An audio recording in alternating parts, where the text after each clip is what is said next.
네, 안녕하십니까? 네, 교과 공부 시간입니다. 2026년도 제1기에 하늘과 땅을 하나로라는 제목을 가지고 빌립보서와 골로새서를 가지고 함께 공부를 하겠는데요. 오늘은 문답식으로 풀어보는 교과 공부 제3과가 되겠습니다. 네, 벌써 3과입니다. 제목은요, 사나 죽으나라는 제목을 가지고 공부를 하겠는데 우리 인생에 있어서 최고의 문제가 아닌가라는 생각을 가지게 됩니다. 제3과 사나 죽으나. 네, 이 제목은 여기에서 따왔다고 봅니다. 기억절에 이는 내게 사는 것이 그리스도니 죽는 것도 유익함이니라 라는 빌립보 1장 21절의 기억절을 가지고 공부가 시작된다고 봅니다. 자, 그렇다면요, 빌립보 1장 21절에 바울은 삶과 죽음을 어떻게 이해했는가라는 것을 먼저 짚어보겠습니다.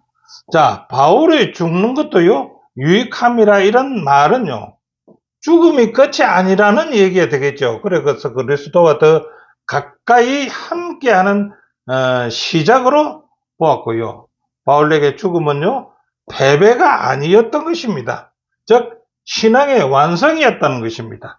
그래서 바울은 살아도 주를 위해 살고 죽어도 주 안에서 더 큰 유익을 얻는 삶을 고백한 말씀이 바로 이 말씀이 아니겠는가라고는 볼 수가 있습니다. 자, 바울은 삶과 죽음 앞에서 무엇을 염두에 두고 빌립보 1장 21절을 기억했을까요? 자, 바울은요, 그리스도를 위해 죽을 준비가 되어 있었다고 보고요, 장차 받을 상급을 확신했기 때문에 그런 말을 하지 않았느냐. 그에게 가장 중요한 것은 살든지 죽든지 자신의 존재를 통해서 그리스도를 영화롭게 하고 많은 사람들에게 복음을 전하는 것을 그는 염두에 두고 이런 말을 했지 않느냐 하는 것입니다. 자, 이 가르침이요, 오늘 우리에게 주는 핵심 교훈은 무엇일까요? 자, 인생은 짧습니다. 그렇죠? 그 짧은 만큼 하나님께서 허락하신 시간 안에 하나님 나라를 위해 최대한의 영향력을 발휘해야 하지 않겠습니까? 특별히 성도들이요, 믿는 일에 하나 되도록 힘쓰는 삶을 우리에게는 살아가라고 하는 것이 바울이 오늘 공부의 요지가 될 것 같습니다. 그래서 이번 주부터 살펴볼 이 주제, 사나 죽으라는 이 주제는요, 바울이 빌립보 성도들에게 편지를 쓴 가장 중요한 이유가 되지 않겠습니까? 자, 그래서 첫째 날, 그리스도께서 높임 받으실 것이다 라는 제목을 가지고 한번 살펴보겠습니다. 자, 바울은요, 재판에서, 이제 재판입니다. 육신의 좋은 결과보다 더 기대한 것은 무엇이었는가요? 바울은 자기의 죽음보다도 좋은 결과가 더 기대했던 것이 있는데 그게 뭐냐, 이게 이제 빌립보서 1장 19절부터 20절에 보면 그 말씀이 이제 나오게 되는데요. 자, 이렇다고 봅니다. 바울은요, 재판의 결과가 석방이면 좋겠죠. 그러나 석방이나 죽음이든 상관없이요, 그리스도께서 자신의 몸에서 높임을 받으시기를 기대하고 있었다는 것입니다. 그는 개인적인 자유나요, 무죄 판결보다는 자신의 생명과 죽음을 통해서라도 그리스도의 영광이 드러나는 것을 가장 중요하게 여겼다는 것입니다. 바울에게 재판의 핵심은요, 자신의 억울함이 풀리는 것이 아니라 어떤 상황에서도 복음이 손상되지 않는 것이 바울의 생각이었습니다. 그 다음 두 번째는 바울의 선교 여행 중에 수많은 고난을 받았지요. 그 고난 중에 바울의 마음을 가장 무겁게 한 것은 무엇일까요? 수많은 고난 중에서 그 고난이 고린도서 11장 23절부터 28절에 나열해 있습니다. 그 기록된 대로 보면은 정리해서 본다면 바울은요, 감옥에서 갇혔지요, 매질도 맞았지요, 굶주림도 당했지요, 위암 등도 수많은 육체적 고난을 겪었습니다. 이 고린도서 11장 23절부터 28절을 읽어보면 나옵니다. 그것이 그의 마음을 가장 짓눌렀던 것은 아니라는 거죠. 그의 고난이 그 마음을 가장 짓누르게 했던 것은 아니에요. 그럼 무엇이냐 이거죠. 그가 가장 크게 짊어진 부담은요, 모든 교회를 염려하는 염려였다는 것입니다. 즉 성도들의 영적 상태와 믿음의 지속에 대한 책임감이었다는 것입니다. 이는 바울의 관심이요, 자기 고통이 아니라 하나님의 교회와 성도들의 신앙에 있었음을 여실히 보여줬네. 그래서 하나님의 교회 성도들의 신앙을 바울의 마음을 가장 무겁게 했던 것이라는 것입니다. 자, 바울은요, 성도들과 어떤 관계를 맺었으며 그의 삶은 무엇을 증거했는지 한번 볼까요? 자, 바울은요, 성도들을 단순한 사역의 열매로 보지는 않았다는 것입니다. 그럼 어떻게 봤나요? 영적 자녀로 여겼다는 것입니다. 그래서 바울은 그들을 자기의 자녀로 여겼다는 거죠. 그들을 위해 자신을 기꺼이 희생하는 영적 아버지의 관계를 맺고 있었다는 것입니다. 그는 사랑과 헌신을 섬겼고요. 그럴수록 오히려 오해와 핍박을 받기도 했습니다. 그럼에도 불구하고 바울의 인내나 기쁨이나 용기나 신앙 자체가 끊임없는 설교가 되었었고요. 그의 신실한 삶이야말로 하나님을 영화롭게 하고 복음의 진리를 가장 강력하게 드러내는 하나의 정언이 되었지 않습니까? 자, 사도행전 464페이지에는요, 오랫동안 부당한 감금의 기간에 바울의 인내와 맹랑함, 그의 용기와 신앙은요, 끊임없는 설교가 되었던 것입니다. 입으로 말해서 설교 아니고, 바울이 긴 동안 감금되어 있는 동안 인내와 맹랑함, 그의 용기가 그 신앙의 끊임없는 설교가 되었다는 것입니다. 자, 그래서 교훈은 이렇게 이야기합니다. 감옥에 갇히고 핍박당하지만은 바울의 관심은 자신의 문제보다는 어디에 문제가 있다고요? 그리스도가 존귀히 여김받게 되기를 바라면서 동료들을 위해 자신을 내어줄 각오가 되어 있었던 것이 바로 바울이었다는 것입니다. 자, 둘째 날은요, 죽는 것도 유익합니다. 죽는 것이 유익하다고요? 한번 보겠습니다. 고린도서 10장 3절부터 6절에 우리 앞에 펼쳐진 영적 전쟁은 어떤 성경이며 우리의 무기는 무엇인가? 네, 어떤 것일까요? 우리 앞에 펼쳐진 영적 전쟁은요, 육체적 싸움이 아니라는 것입니다. 그럼 뭡니까? 생각과 마음에서 벌어지는 전쟁이다라고 얘기합니다. 자, 그런데 사탄은요, 그 전쟁의 무게가 뭡니까? 두려움, 비판, 배신, 압박 같은 잘못된 생각을 사용하지만은요, 우리 그리스도인들은요, 결국 사용해서는 안 되는 도구들이지요. 그리스도인의 무기는요, 성령께서 사용하시는 하나님의 말씀이 우리의 무기라는 것입니다. 자, 그렇다면 이제 구체적으로요, 그리스도인이 영적 전쟁에서 사용해서는 안 될 무기와 사용해야 할 무기는 무엇인가 한번 알아볼까요? 봅시다. 첫째, 그리스도인이 사용해서는 안 되는 무기 뭡니까? 비판, 배신, 강압과 같은 세상적 방식으로 싸워서는 안 된다 했습니다. 위에서도 나왔지요. 그게 사탄의 무기입니다. 그럼 그리스도인이 사용해야 될 무기는 무엇일까요? 자비, 평화, 온유, 오래 참음, 절제로 무장해야 한다는 것입니다. 우리의 가장 강력한 무기는요, 성령이 휘두르는 하나님의 말씀이라는 것입니다. 왜냐하면요, 오직 하나님만이 사람의 마음에 진리가 자리 잡게 하실 수 있기 때문이라고 합니다. 우리는 단순히 하나님의 목적을 이루기 위해서 그분이 사용하시는 하나의 도구일 뿐이라고 얘기하고 있습니다.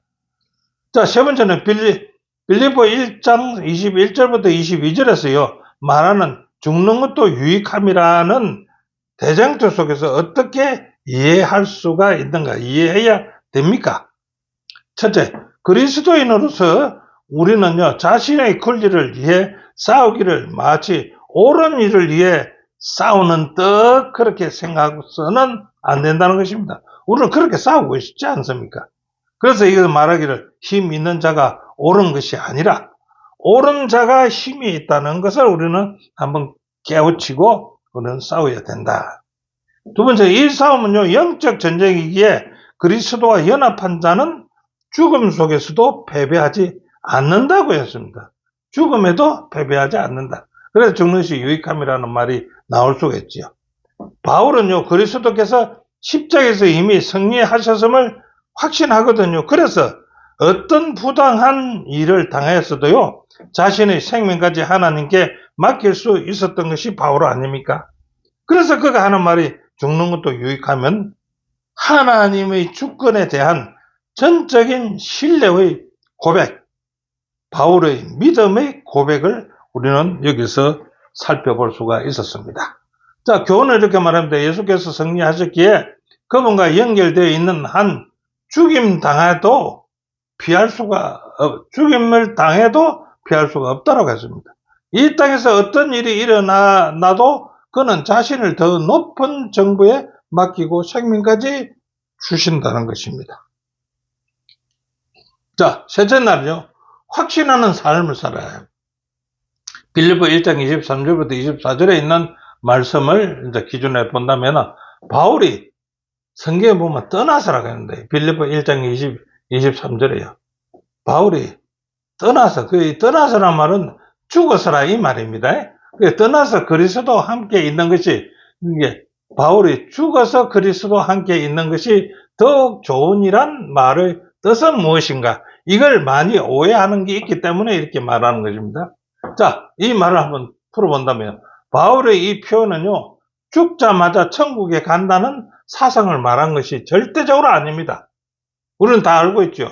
성경은요, 죽은 자들의 의식 없는 상태로 무덤에서 잠잔다고 가르치지 천국에 간다 말 안 하지요. 그러기에 예수께서 죽은 나사로에 대해서 우리 친구 나사로가 어떻게 됐다고 죽었다고요? 잠들었더라고 얘기합니다. 그러나 내가 깨우러 간다라고 했습니다. 잠자게 되면 깨울 수 있다 이거죠. 라고 말씀하신 것이다. 바울의 소망은요, 죽음 이후 즉각적인 보상이 아니라 부활에 있었다. 그는 재림 때 부활하여 그리스도와 함께 있게 될 것을 확신하고 하는 말이었다 이거죠. 따라서 이 말은요, 부활의 소망을 담은 신앙적 바울의 고백이었습니다. 자, 바울은 왜 죽은 것이 더욱 좋으냐라고 하면서도 살아있는 것이 더 유익하다고 말한 것은 무슨 뜻이냐 이겁니다. 예, 답을 한다면은 죽음이 더 좋은가? 한번 보고요. 죽음은 꿈도 꾸지 않는 잠과 같으며 예수께서 재림하실 때에 당신의 충성스러운 종들을 그 잠에서 깨워 살아있는 성도들과 함께 하늘로 올라가서 예수님과 영원히 함께 될 것이기 때문에 이런 말을 하셨다 이겁니다. 고린도서 4장 16절 17절을 참고해 보면 이렇게 우리는 이해할 수가 있다는 것입니다. 그 다음에 살아있는 것이 유익하다는 말은 뭡니까? 예, 죽음 뒤 좋다고 하나 놓고 살아있는 것이 유익하다는 말은 무슨 뜻일까요? 바울은 자신의 생명이요, 교회에 여전히 필요함을 알고 있었다는 겁니다. 자기가 살아서 교회에 필요하다. 뭐가 필요한가? 바울은 자신이 육신에 거하는 것이 빌립보 성도들에게 더 유익할 것을 알고 이렇게 말씀하신 것입니다. 그래서 빌립보 교인들에게 바울이 살아있으면 더 좋다는 것입니다. 유익이 있다는 것입니다. 자, 빌립보서 1장 23절부터 24절에서 바울이 두 사이에서 겪는 갈등은 무엇입니까? 두 사이. 죽음과 삶 사이에 두 사이에. 자, 답은요. 바울은요, 살아서 남을 것인지 무덤에서 쉴 것인지의 두 가지 사이에서 끼어있는 듯한 고통을 겪었다. 죽음은 안식과 소망의 문이지만은 삶은 봉사의 기회였다라고 그는 생각했습니다. 그는 이 두 선택 사이에서 마음의 압박을 느꼈고, 그러나 바울은요, 교회를 위해서 책임을 더 중요하게 여겼다는 것입니다. 바울의 이 모습이 확신 있는 신앙인의 삶의 태도를 보여준 것이라고 기록하고 있습니다. 교훈은요, 바울이 현재 삶에서 떠나 그리스도와 함께 한다는 것은 죽은 자 가운데서 부활에 이르기 위해 그분과 함께 고난과 죽음을 겪는 것을 의미한다라고 기록했습니다. 저자는요. 자, 넷째 날 하나 되게 되어 굳게 하라. 하나 되어 굳게 서라는 것입니다. 자, 예수님께서 제자들을 위해서 하신 마지막 기도의 핵심 주제는 무엇일까요? 자, 우리가 이제 그 기도를 살펴보면 예수님의 마지막 기도의 핵심은 제자들의 하나됨을 얘기합니다. 자, 그분은 아버지와 내가 하나인 것 같이 그들도 하나가 되게 하옵소서라고 요한복음 17장 11절에 말씀 기도를 하셨죠. 또 이 하나됨은 하나님과 그리스도의 연합에서 비롯된다라고 요한복음 17장 21절에 말씀했고요. 또한 이러한 연합은요, 세상이 예수님을 믿게 하는 증거가 된다라고 요한복음 17장 23절에 얘기했습니다. 교회의 연합은요, 복음 증거를 위한 하나의 하나님의 뜻입니다. 그래서 교회는 꼭 연합해야 된다. 자, 예수님과 바울이 말한 교회 연합의 필수적인 요소는 무엇일까요? 어떤 요소가 있겠죠? 자, 어떤 요소입니까? 예수님은요, 제자들이 진리로 거룩하게 됨으로 연합된다고 했습니다. 진리로 거룩하게 될 때 우리는 하나로 연합된다고 말하는 것입니다. 두 번째는 그분은 자신을 세상에 보내신 같이 제자들도 세상에 보내셨다고 말씀하십니다. 세 번째는 바울은요, 복음에 합당하게 생활하라고 건면한 거예요. 복음에 합당한 생활을 하게 되면 하나가 된다. 연합이 된다. 자, 이는 한 마음과 한 뜻으로 복음을 위해서 사는 삶이 된다면 우리는 하나 교회의 연합이 될 것입니다. 연합의 기초는요, 진리 안에서 거룩한 삶에서 이루어진다고 결론을 맺을 수가 있습니다. 자, 그렇다면요, 하늘 시민으로서 합당하게 산다는 것은 무엇을 의미하는가라고 한번 살펴본다면요, 바울은 성도들이 하늘 시민권을 가진 자임을 강조하지요. 빌보 3장 20절입니다. 그 다음에 하늘 시민의 삶은요, 온유와 궁혈과 화평을 실천하는 삶이 되어야 된다라고 마태복음 5장 3절부터 9절까지 있는 말씀입니다. 세 번째는 원수를 사랑하고 악을 선으로 이기는 것이 그 모습이다라고 얘기했습니다. 그럴 때 하나가 된다. 오직 공의를 행하며 인자를 사랑하며 겸손히 내 하나님과 함께 행하는 것이 하늘 시민에 합당한 생활이다 이겁니다. 자, 이러한 삶이요, 교회의 연합과 성숙을 이끌어서 하나 되게 되어 굳게 서게 되고 하늘 시민에 합당한 생활이 된다는 것입니다.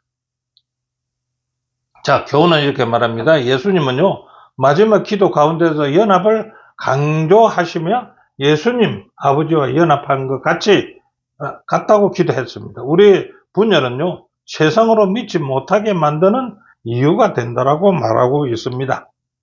자, 다섯째는요, 하나 되어 두려움 없다 이렇게 됩니다. 하나가 되면 두려움이 없다는 것이요. 힘이 있으면 두려움이 없다는 게겠죠. 빌립보 1장 27절부터 30절에는요, 연합과 한 마음으로 싸우면 두려움이 없음을 어떤 관계가 있는가 볼까요? 너희가 일심으로 서서 한 뜻으로 복음의 신앙을 위하여 협력하는 것과 아무 일에든지 대적하는 자를 인하여 두려워하지 아니하는 이 일을 듣고자 함이라. 이것이 저희에게는 멸망의 병거요, 너희에게는 구원의 빈건이 이는 하나님께로부터 난 것이라 라고 얘기합니다. 예, 빌립보 1장 27절부터 28절에 있는 말씀이죠. 자, 연합은요, 개인의 용기를 넘어서서 공동체적 담대함을 낳게 됩니다. 그래서 연합하게 되면은 대담하게 된다겠죠. 자, 우리가 하나 될 때 대적의 위협은요, 힘을 잃게 될 것이고요, 두려움은 사라지고요, 이는 대적자들에게는 멸망의 표가 되고요, 우리에게는 구원의 증거가 된다는 것입니다. 빌립보 1장 28절. 따라서 연합은요, 두려움 없는 신앙의 실제적 토대가 될 수가 있다는 것입니다. 그래서 우리는 한 마음으로 연합해야 된다. 연합하게 돼서 하나가 되면은 두려움이 없어진다는 것입니다. 사탄의 전략과 하나님의 백성의 연합은 어떻게 대조되는가 한번 살펴볼까요? 자, 사탄의 전략은요, 분열시키고 정복하는 것이며, 분열은요, 공동체를 무너뜨리게 하는 것이라고 되어 있죠. 마가복음 3장 25절에. 자, 그런데 하나님은요, 진리 안에서의 연합을 통해서 사망을 완수하게 하신다라고, 사명을 완수하게 하신다고 요한복음 17장 17절에 말씀하고 있습니다. 자, 남은 자는요, 연합된 공동체로서 영원한 복음을 온 세상에 전한다는 것입니다. 그 기별은 사명, 연합은 분리될 수가 없는 하나의 묶음이 되고 맙니다. 이 연합이 있을 때 우리는요, 대적을 두려워하지 않고 싸워서 승리할 것이다, 이겁니다. 마태복음 10장 38절, 사도행전 14장 22절, 로마서 8장 17절, 디모데후서 3장 12절에 공통된 주제가 있는데 그 주제는 무엇인가? 자, 이 구절들은요, 그리스도를 따르는 삶에 고난은 필연적임을 공통적으로 말하고 있습니다. 이 성경들들. 십자가를 지지 않고서는 제자가 될 수가 없다라고 마태복음 10장 38절은 이야기하고 있습니다. 자, 하나님 나라에 들어가려면은 많은 혼란을 겪어야 한다라고 사도행전 14장 22절에 말했죠. 그러나 그 고난은요, 장차 받을 영광과 연결 한번 해본다면은요, 그리스도를 위한 고난을 실패가 아니라 영광으로 가는 길이 될 것이라고 얘기합니다. 그래서 우리는 하나 되어서 두려움없이 싸워 이겨야 된다라고 얘기하는 것입니다.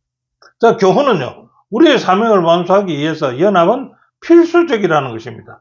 요한복음 17장의 예수님의 기도는 하나님의 말씀의 진리를 연합을 위해서 가장 중요한 열쇠로 강조하고 있다는 것을 오늘 우리는 배웠습니다.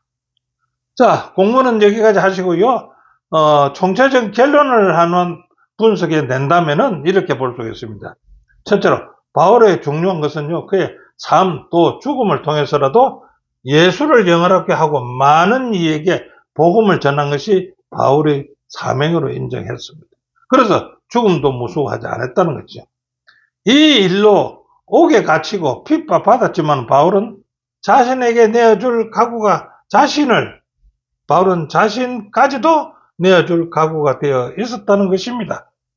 자, 예수께서 승리하셨기에 그분과 연결되어 있는 한 피할 수 없으며 그는 자신을 주님께 맡겼다는 것입니다.